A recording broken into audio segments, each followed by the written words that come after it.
Olá você, Carlos Valentim aqui, colocando no ar mais um programa da série Dicas Tributárias. No programa de hoje eu quero tratar de algumas situações que surgiram depois do último vídeo, onde eu falei sobre a comunicação de saída definitiva do Brasil.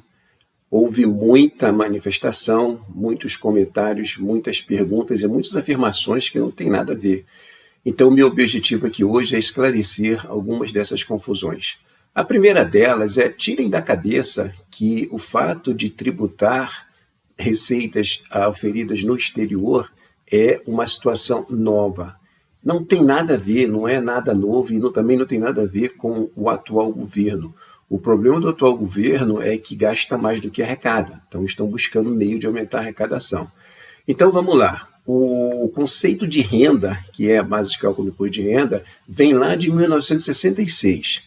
Está no nosso Código Tributário Nacional, que é aprovado pela Lei 5.172, e o artigo 43 desse Código Tributário diz que renda é a combinação do trabalho, aquilo que vem do trabalho, ou da aplicação do capital, ou a combinação de ambos. Então tem um inciso segundo que diz que também a renda ela é qualquer tipo de acréscimo patrimonial que eu tiver que não seja derivado do meu trabalho ou da aplicação do meu capital.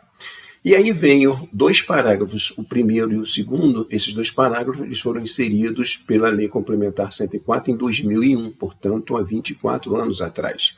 E esses dois parágrafos, na verdade, não criam muita coisa nova, eles explicam os dois incisos de cima. Eles dizem que a percepção da renda, a tributação da renda, independe do local onde a renda é formada, a forma que ela é formada, em que moeda ela é feita, basta ter só uma vantagem para o contribuinte nesse caso.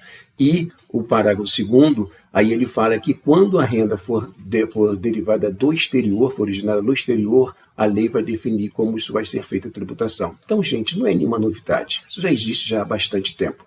O que aconteceu agora é que o governo acordou para isso. Alguém lembrou o governo, tem uma galera aí que está morando fora, tem renda lá fora, mas continua sendo contribuinte do fisco brasileiro, então vamos lá buscar essa renda. É só isso que aconteceu. Uma segunda coisa que a gente também tem que desmistificar é assim: disseram para mim, não, mas se eu fizer a saída definitiva, eu não posso mais aplicar no Brasil. Mentira! Isso é coisa contada, pode ser coisa contada pelo gerente do seu banco, que o gerente do seu banco aqui no Brasil ele não trabalha para você, ele trabalha para o banco.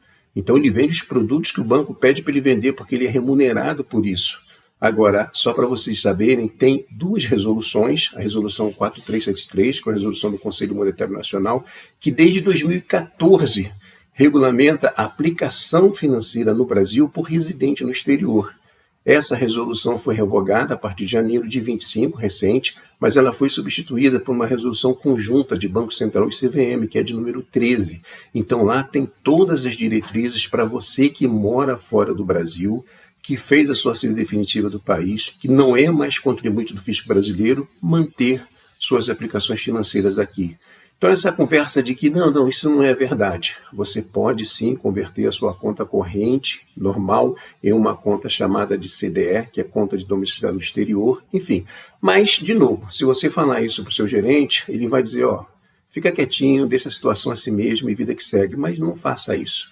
Existem corretoras independentes que não estão ligadas a banco e essas corretoras independentes podem tranquilamente montar uma carteira para você de investimentos e você ter até algumas vantagens tributárias que o investidor doméstico não tem. Uma outra coisa também que falaram assim, mas se eu der a saída definitiva, eu vou perder a minha nacionalidade. Isso é uma besteira gigante. Não se deve confundir o fato de ser contribuinte de um país com a sua nacionalidade. Não tem nada a ver uma coisa com a outra. Você pode ser um americano, um japonês, um chinês, contribuinte do fisco brasileiro. E não por isso ele deixa de ser americano, chinês ou japonês. A mesma coisa, um brasileiro morando fora, quando ele dá a saída definitiva, ele deixa de ser contribuinte do fisco brasileiro, mas ele continua sendo um cidadão brasileiro para todos os fins. Então você não perde seus direitos de cidadão, você não perde seus direitos eleitorais. Também disseram, mas aí eu vou perder a minha aposentadoria do INSS. Não, também não vai. Você vai continuar recebendo a sua aposentadoria do INSS, seja aqui no Brasil, através de uma conta de domiciliado no exterior, ou seja no país que você está. O INSS fechou acordos com diversos países para poder fazer exatamente esse intercâmbio de residentes, de estrangeiros residindo no Brasil receberem suas aposentadorias aqui e brasileiros residindo no exterior recebendo as suas aposentadorias lá. Então, não muda nada. Disseram também, não, mas aí eu não vou poder ter nenhuma propriedade no Brasil. Outra mentira. Você pode, como qualquer gringo pode ter uma propriedade no Brasil, basta ele ter um CPF para isso. Então, o que não pode, o que tem algumas regulações na Constituição Federal, é quando está se falando de propriedades rurais. Fora isso, você pode ter o que você quiser aqui. Ou seja, você não precisa mudar a sua vida porque você mudou de país. Não, tudo tem uma legislação específica para isso. Então, não caia nessa conversa de que não faz isso. Outra coisa muito importante. Se você está com o seu CPF pendente de regularização, a única coisa que pode ter acontecido em você morar fora é o seguinte: você recebeu no Brasil rendimentos, seja ele rendimentos de aposentadoria, seja rendimentos de aluguel, seja rendimentos de previdência privada, e esses rendimentos foram pagos a você na sua condição de residente no país, já que você não fez a comunicação de ser definitiva ainda, e esses informes foram enviados para a Receita Federal. Como são rendimentos tributados pela tabela progressiva, a Receita Federal espera que você entregue uma declaração. Então, se você não entrega uma declaração, ela acaba colocando o seu CPF nessa situação.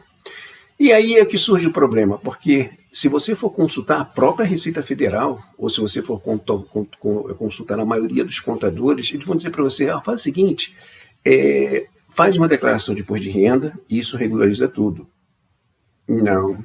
Isso põe você numa situação muito mais complicada do que você imagina. Outro dia eu vi até um absurdo aqui mesmo na internet, alguém divulgando um trabalho, dizendo assim, eu regularizo seu CPF, e cobrando uma mixaria, coisa de, sei lá, 50, 100 reais. Então, qual é essa forma de regularizar? É entregar uma declaração. Aí, nessa hora, você arrumou um problema sério para você. Por quê? Porque se você já fez a comunicação de saída antes, quando você entregar uma declaração, você está dizendo para o fisco, eu estou de volta. E se você não fez e continua no exterior e apresenta uma declaração, você também está se colocando na mira do fisco para tributar os seus rendimentos oferidos no exterior. Outra coisa muito engraçada que eu vi, teve alguém que falou comigo, não, mas eu fiz essa declaração e coloquei lá o meu endereço nos Estados Unidos. Gente, o domicílio fiscal não tem nada a ver com o lugar que você reside, com o lugar que você tem a sua residência. O domicílio fiscal funciona na maioria dos países da seguinte forma: você passou 183 dias consecutivos ou não por ano num país, você já é considerado um contribuinte daquele país, ponto. Então não adianta você colocar na sua declaração de imposto de renda que eu sou residente no exterior, colocar um endereço no exterior. Você vai ver que a declaração tem até um espaço para isso, para você colocar. Mas isso não significa dizer que você deixou de ser contribuinte brasileiro, não tem nada a ver. Para você demonstrar que é contribuinte, que não é mais contribuinte no Brasil, você tem que entregar a comunicação de saída definitiva do país e no ano seguinte entregar uma declaração de saída definitiva do país. Aí sim você assume o status de não residente para fins fiscais. Então, de novo, não tem nada a ver endereço com cidadania fiscal. Tem nada a ver cidadania também com contribuinte de um determinado país. Nada a ver uma coisa com a outra. Então, gente, o conselho que eu dou para vocês, tudo aquilo que vocês ouvirem, que vocês verem na internet, até tudo isso que eu mesmo estou falando aqui, checa. Por isso que eu gosto de falar as coisas e dizer onde é que elas estão, justamente para permitir que vocês consultem e até vocês possam chegar a uma conclusão diferente da minha. Parece assim, não, esse cara está interpretando essa coisa de forma errada. Pode ser. Você pode até entender isso, a gente pode até discutir sobre isso, não tem problema nenhum. É por isso que tudo aquilo que eu falo, eu coloco qual é a fundamentação legal. Isso é o mais importante, porque se você ficar ouvindo as coisas que as pessoas falam, você pode acabar sendo induzido a um erro, e esse erro pode custar caro para você. Eu já vi situações aqui, já falei sobre isso mais algumas vezes, de pessoas que quiseram fazer tudo certinho, contrataram empresas grandes para fazer suas assessorias, mas essas empresas grandes delegaram isso para pessoas que não estavam tão assim instruídas e acabaram fazendo as coisas até a primeira página. Lembra que quando você sair do país de forma definitiva, essa palavrinha definitiva deve ser levada em consideração. Significa dizer o quê?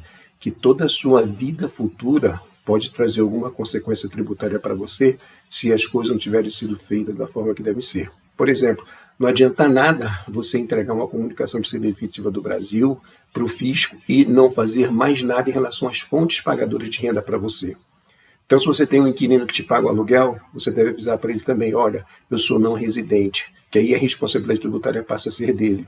Se você é membro de uma empresa, se você tem participação societária de uma empresa, se você é titular de uma empresa, você deve também comunicar à junta comercial do seu estado que você é um não residente. Então, tudo que você for fazer, você deve sempre dizer que é um não residente. Por quê? Para que você não tenha consequências na sua vida futura. Então, galera, esse é o recado de hoje. Espero que vocês reflitam bem sobre isso. E, de novo, como sempre, eu falo para vocês que eu estou à disposição para trocar ideia, para fazer qualquer tipo de ajuda que vocês precisarem.